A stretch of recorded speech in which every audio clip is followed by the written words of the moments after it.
Nothing's worse than getting your phone a little bit wet, say dropping it in a pool or even the commode, and having it turn into nothing more than an overpriced paperweight. The Sony Xperia Z1S, however, can help you avoid all of that headache by being completely waterproof. You can actually drop this phone in water up to 5 feet for 30 minutes and have it keep working. In fact, you can even use the camera underwater. Before we jump into any of the specs or anything, we're going to show you that real quick. So you just see it's completely on right now. And just put it right into this water. You make sure that all the port covers are closed. And there you go, it's still running. And then we can jump out. We'll go to the screen also has a special coating where you can actually use it while it's wet or if your fingers are wet. And as you can see, we're still using it. So now the camera's on. There's a physical camera button up here, and we'll just dip it into the water. You can see it's still going a little bit there, if you can still see that. And we're shooting off photos.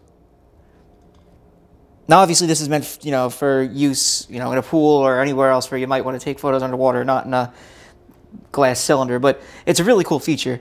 Beyond the waterproofing, inside you have a Snapdragon 800 processor, 2 gigabytes of RAM, up to 32 gigabytes rather of storage, and a 64 gigabyte micro SD card slot. There's also this 5-inch display. It's using Sony's Triluminous technology and the X-Reality mobile driver software.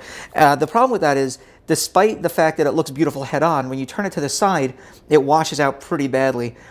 There's also an issue in terms of color. When we were looking at a trailer for the X-Men Days of Future Past, the coloring was way too bright. In the main preview screen, that little green placard that shows it first, the green actually looked kind of like Mountain Dew as opposed to a dark evergreen color. In addition to that, Sony has given this a 20.7 megapixel camera with its G lens back here, and while that's good and great, the image quality isn't exactly up to snuff.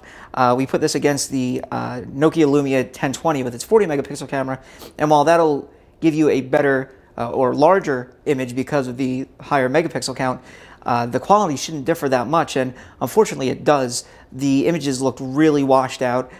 There were portions of the screen that were just too hot or just blown out with different whites.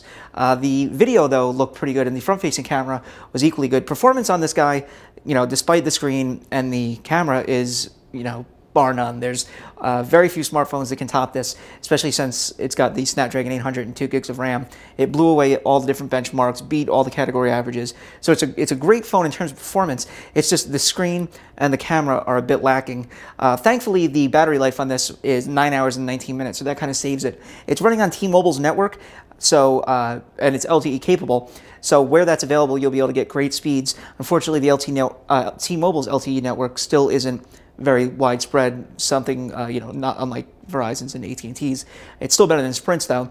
But once you do find any LTE spot like we are in our office in Manhattan, you'll get great speeds. So again, this is the Sony Xperia Z1S. It's a decent phone, but not the best. We gave it 3 stars in our review, and there's ample reason for that. So again, this is the Xperia Z1S.